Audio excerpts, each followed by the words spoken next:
This is Frontline on Air. Major stories on the go.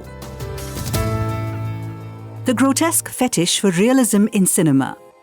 A lot of our schooling on what good and bad acting has come from theatre. But what are we giving up in our fixation for this realism? Prathyush Parasuraman.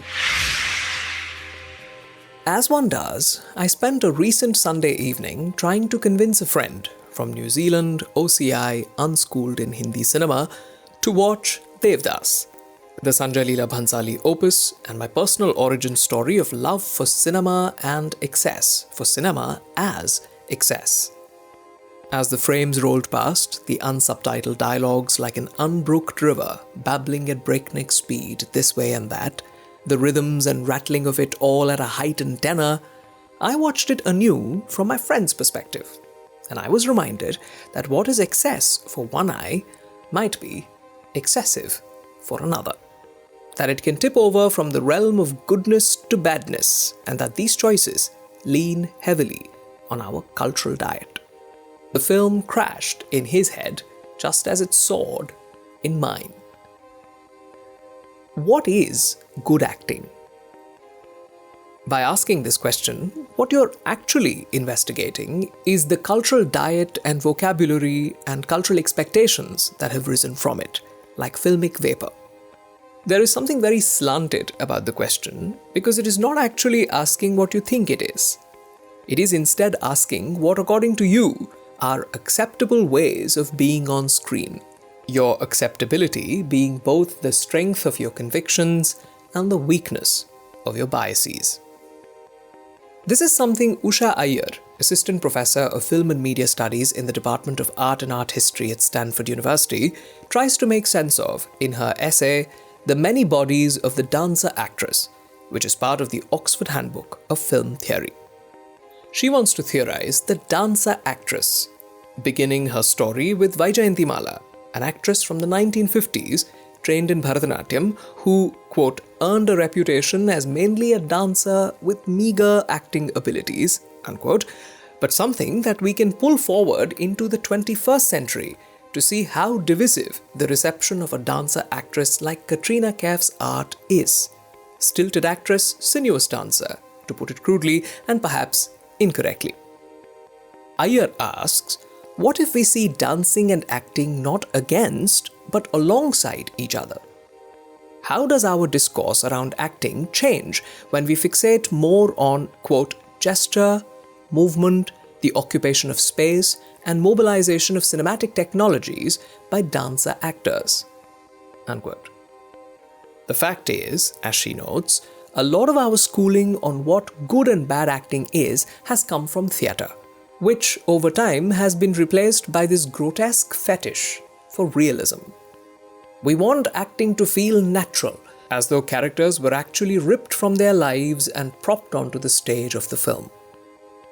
What is this realism we are after, and what are we giving up in our fixation for it? The critic Leo Robson, when thinking about literary realism, writes that, quote, by disguising or denying its own artifice, realism combines the delusion that you can present things as they are, saying in essence, here is the world, with the desire that the reader gets swept up in that world. Realism is not merely a set of conventions, but conservative in a larger sense, an act of collusion on the writer's part with a system of assumptions in which the reader is enlisted, unquote. This demand for realism is a conservative one, not a modern gash over tradition's palimpsest. The world of the Archies. So, when critics are ripping apart the performances of the star kids in The Archies, Zoya Akhtar's latest film, what they're also lashing out at is this contract, this convention that they think the film has reneged on. The affectless delivery without scrunching of eyebrows or widening of eyes and lips, the low vocal fry, the languorous pacing of speech is part of a world that is stuck in the 1960s amber. Everything is gentle.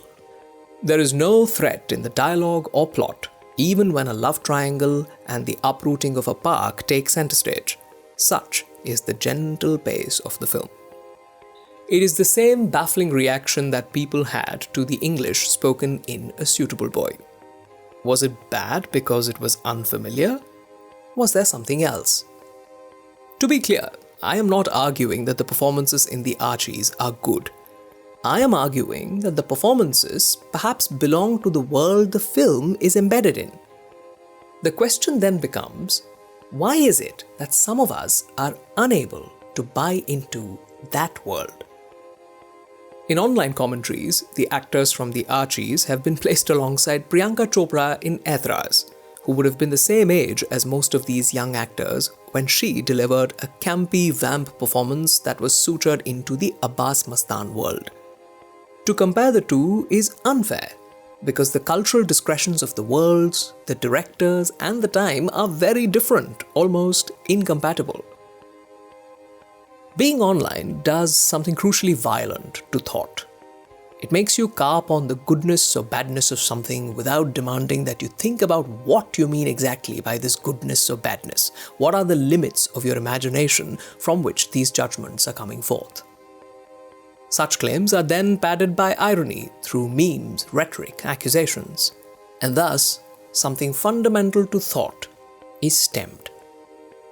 What if, as Iyer asks, we shift the focus slightly from the psychological landscape of a character towards the, quote, thick materiality of laboring, moving bodies, towards the energy that is deployed and transmitted through these bodies, unquote.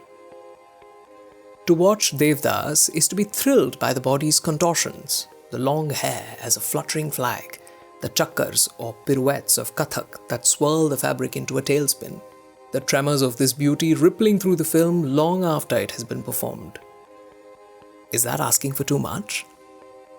It is much enough. Prathyush Parasuraman is a writer and critic who writes across publications, both print and online.